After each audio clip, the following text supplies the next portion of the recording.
안녕하세요. 우리가 성경을 읽다가 무심히 지나치기 쉬운 성경 말씀이나 또 사건, 배경, 인물들 좀 더 우리가 깊이 알아봄으로 더 풍성한 은혜, 더 깊은 묵상을 도와드리는 성경 비타민 시간입니다.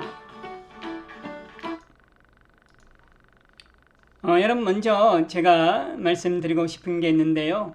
혹시 질문 있으시거나 또 궁금한 내용이 있으시면 댓글에 남겨주시면 제가 성심성의껏 공부해서 준비해서 알려드릴 수 있도록 하겠습니다. 오늘 주제는요, 베드로가 그물을 버려두고 예수님을 따를 수 있었던 이유에 대해서 알아보고자 합니다. 그들이 곧 그물을 버려두고 예수를 따르니라. 저는 늘 이런 궁금증이 있었습니다. 어떻게 베드로가 즉시 따를 수 있었지? 혹 우리가 알고 있는 대로, 또 이건 제가 알고 있었는 것일 수도 있는데 기적만 보고 그렇게 예수님을 따라간 것은 아니었을까? 우리 그렇게 생각할 수도 있잖아요. 그 기적을 보고 나는 죄인으로서이다, 나를 떠나소서, 아니다, 나를 따르라, 그래서 따라가지 않았을까? 네, 그건 아니었던 것 같아요. 왜냐하면 베드로를 부르시기 전에 이미 예수님에 관한 소문이 갈릴리 전역에 퍼져 있었거든요. 또 게다가 마가복음에는 베드로를 부르시기 전에 이미 예수님은 하나님 나라 복음을 갈릴리 곳곳에 선포하고 다니셨다, 이렇게 기록하고 있습니다. 게다가 요한복음 1장 40절 이하에 보면 동생 안드레가 형, 내가 메시아를 만났어, 가서 보자. 그래서 안드레의 전도, 지금을 말하면 안드레의 전도로 베드로가 예수님을 만나게 되는 그런 장면도 나오거든요. 결국 베드로는 부르심을 받기 전에 이미 예수님에 대해서 어느 정도 알고 있었던 거죠.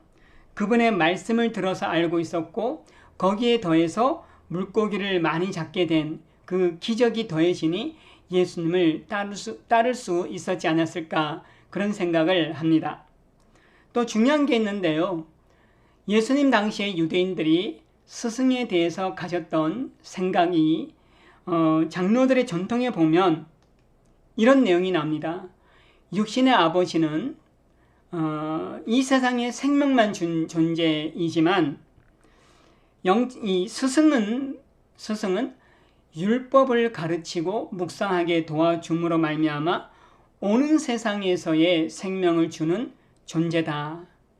그래서 육신의 아버지는 이 세상, 스승은 오는 세상에서의 생명을 주는 존재. 또 얼마나 이 스승을 귀하게 여겼냐면요, 이렇게 가르치기도 했습니다. 스승과 아버지가 포로로 잡힌다면 스승의 몸값을 먼저 지불하고 스승을 먼저 구출해라, 이렇게 가르치기도 했습니다. 이렇게 스승에 대해서 이제 좀 그 아버지와 같은 존재를 좀 더 뛰어넘는 그런 귀한 존재로 생각을 하고 있던 시대에 베드로가 예수님께서 나를 따라오너라 제자로 삼았을 때 따라간다는 것은 가족들 입장에서도 반대하기가 그렇게 쉽지는 않았을 그런 이제 배경도 있는 거죠. 또 스승은 제자의 아버지라고 사람들은 생각을 했었습니다. 그것을 보여주는 말씀이 엘리사가 엘리야를 내 아버지여 이렇게 불렀던 것도 있고요. 신약에서는 바울이 디모데를 내 사랑하는 아들 디모데야 이렇게 부르기도 했거든요. 이런 이제 그들의 문화적인 배경도 무시하지 못합니다. 그런데 이게 또 중요한 게 있어요. 그래서 이제 이런 것들을 생각할 때 베드로가 믿음이 있어 따라갔다, 예수님을 따라갔다, 네, 제 생각에는 좀 그것은 약간은 어딘가 부족한 그런 해석 같아요. 물론 틀린 건 아니에요. 목사님들이 믿음에 초점을 맞춰서 설교를 하셔도 또 그렇게 여러분들이 알고 있어도 틀린 건 아니지만 좀 더 깊은 은혜를 나누기 위해서는 순종에 초점을 맞출 필요가 있습니다. 아마 많은 목사님들이 또 이 순종에 역시 초점을 맞출 거라고 저는 생각해요. 또 여러분들도 그렇게 생각하겠지만 어쨌든 이 이야기는 순종에 초점을 맞춰야 합니다. 베드로는 예수님에 대해서 어느 정도 알고 있었죠. 알고 있었던 내용을 어떻게 해요? 따름의 순종으로, 알고 있는 걸 행동으로 옮기는 거죠. 이게 여러분 쉽습니까? 아무리 스승이 아버지보다 귀한 존재고 좋은 스승을 만난다는 것이 좋아 보여도 귀한 일이어도 여러분 알고 있는 걸 행동으로 옮긴다는 것은 쉬운 게 아니에요. 운동 열심히 하면 몸 건강해진다. 모르는 사람 없어요. 근데 운동을 실제 하는 사람은 그렇게 많지 않거든요. 기도 많이 하면 말씀 많이 읽으면 좋다. 여러분 알고 있는 사람은 많지만 실제 행동으로 옮기는 사람은 적거든요. 그래서 여러분 이 이야기는요. 베드로의 부르심의 이야기는 이렇게 알고 있는 것을 행동으로 옮길 수 있는 그런 순종이 더 중요하지 않을까 그런 생각을 하게 됩니다.